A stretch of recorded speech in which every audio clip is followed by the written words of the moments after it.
Ce mois-ci, Kaléidoscope vous amène à Sainte-Livrade, dans le Lot-et-Garonne, à la découverte du CAFI.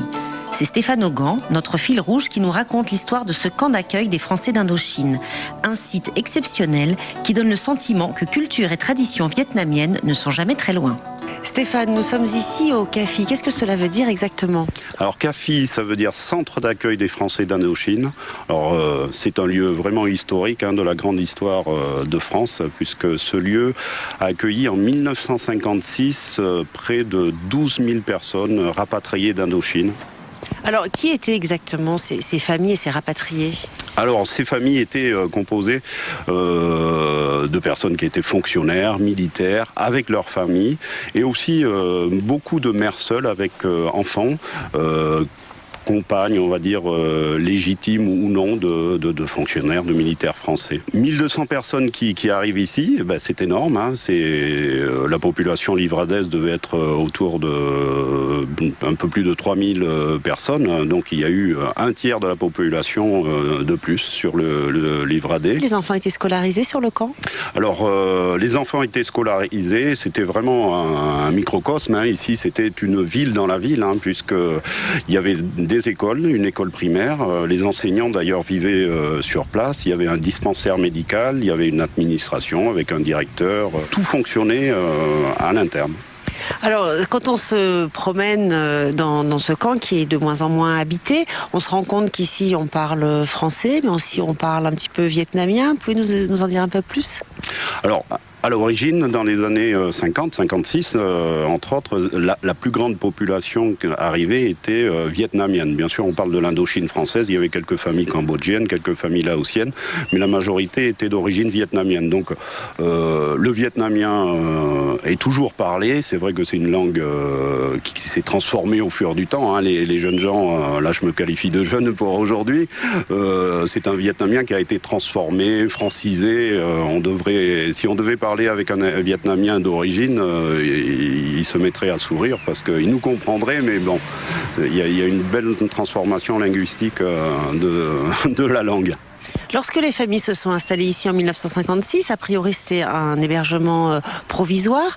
Comment se fait-il que, plus de 50 ans après, le camp soit toujours debout et les personnes y habitent encore? C'est parce que Sainte-Livrade a accueilli des familles, souvent avec une mère seule, avec enfants. Donc difficilement, j'utilise ce terme avec précaution, assimilable.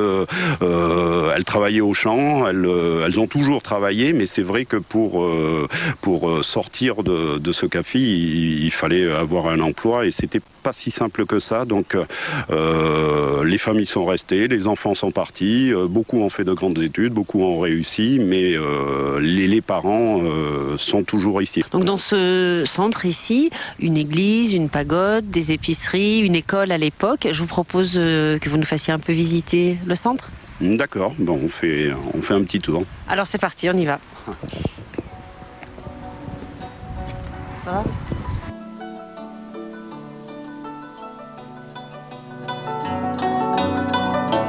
Stéphane, vous nous avez amenés ici dans une épicerie typiquement asiatique. Une épicerie, une institution, la famille Gontran qui a créé, mais très vite dans les années début 60, une épicerie avec des produits exotiques, des produits de la Grande Asie. Et André, aujourd'hui, le responsable de ce magasin. Et la particularité, c'est que vous avez principalement des produits asiatiques. C'est ça, oui. Et surtout des préparations que maman savait très bien faire. Alors vous avez une clientèle principalement vietnamienne asiatique ou aussi des Lot-et-Garonnais? Mélangée. Ouais. Il y a pas mal d'asiatiques bien sûr parce qu'ils aiment bien retrouver cette saveur qu'ils ne retrouvent pas ailleurs. Mais beaucoup de gens, je dirais entre guillemets français, viennent manger maintenant et puis savourer les plats exotiques. Vous avez le sentiment ici que finalement la présence de ce camp a permis de tisser des liens culturels entre l'Asie et la France? Tout à fait. Et puis les gens qui viennent ici, c'est vrai qu'ils viennent ici dans le but de partager des coutumes.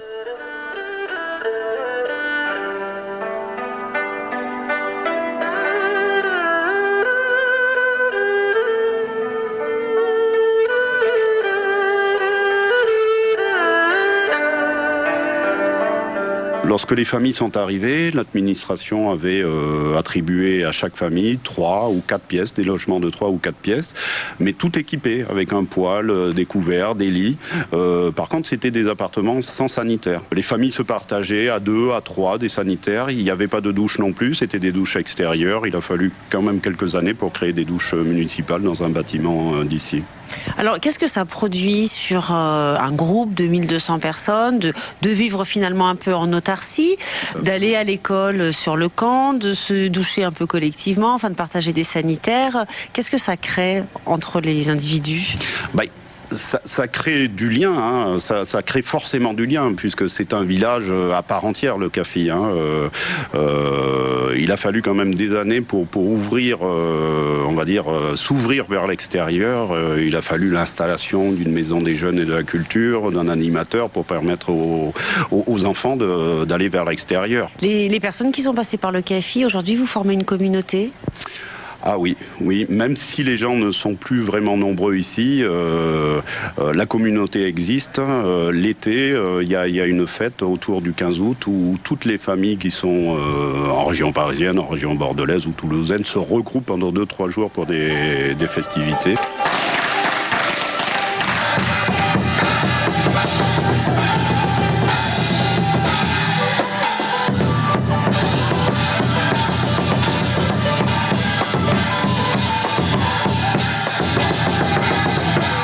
Patrick, qu'est-ce que vous venez de nous montrer? On vient nous faire une démonstration de la danse du dragon. Là. Alors cette danse du dragon, on peut rencontrer ce dragon à l'occasion du jour de l'an asiatique. Donc c'est la fête du Tête, c'est ça? Ah, tout à fait, la fête du Tête. Vous la fêtez ici au Caffi? Depuis que ce centre existe, depuis 1956, on essaie de perpétuer la tradition et puis transmettre aux jeunes, aux générations à venir. Alors justement, comment ça se transmet? Comment vous-même vous avez appris cette danse et comment ensuite vous la partagez avec d'autres jeunes? Moi je suis, par rapport à mes 7 autres frères qui sont nés au Nord-Vietnam, moi je suis né à Villeneuve-sur-Lot. J'ai toujours vu ça depuis tout petit et c'est dans le sang. Vous avez des origines donc asiatiques, vietnamiennes. Vous connaissez le Vietnam? Pour y être allé, non, du tout. Après, on le connaît par le biais de nos parents, grands-parents. Mais après, c'est vrai qu'on ne le connaît pas plus que ça, mais on essaie de le faire vivre ici, à travers tout ce qu'on nous apprend. Aujourd'hui, vous avez fait la danse du dragon juste à côté d'une église. Qu'est-ce que ça vous évoque? Le mélange des cultures, la tolérance, plein de choses comme ça. On n'est pas là pour privilégier une religion par rapport à une autre du tout. C'est ouvert à tout le monde. Toutes les confessions peuvent venir. Il n'y a pas de, je sais pas comment dire. Il n'y a pas de frontières. Non, voilà, il n'y a pas de frontières, c'est ça, tout à fait.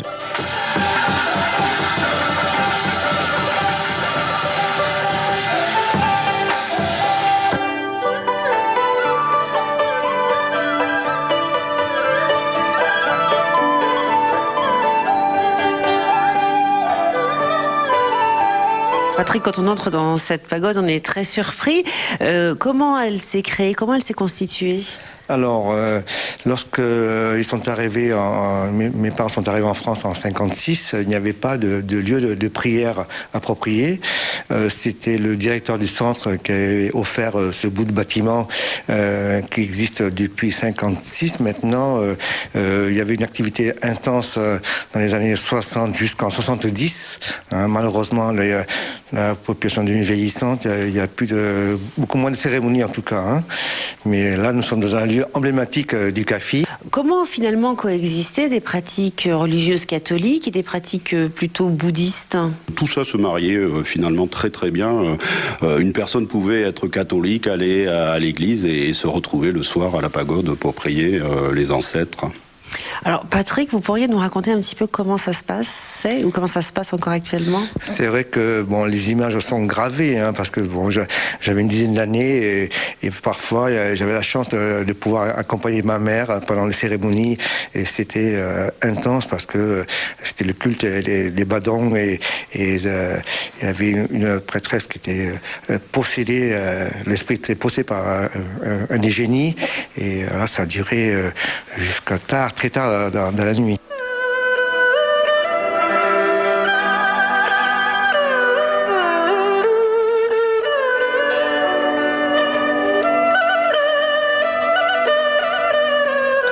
Stéphane, en 60 ans, le CAFI a beaucoup évolué. Ouais. Des bâtiments ont été détruits. Aujourd'hui, où nous trouvons-nous exactement ?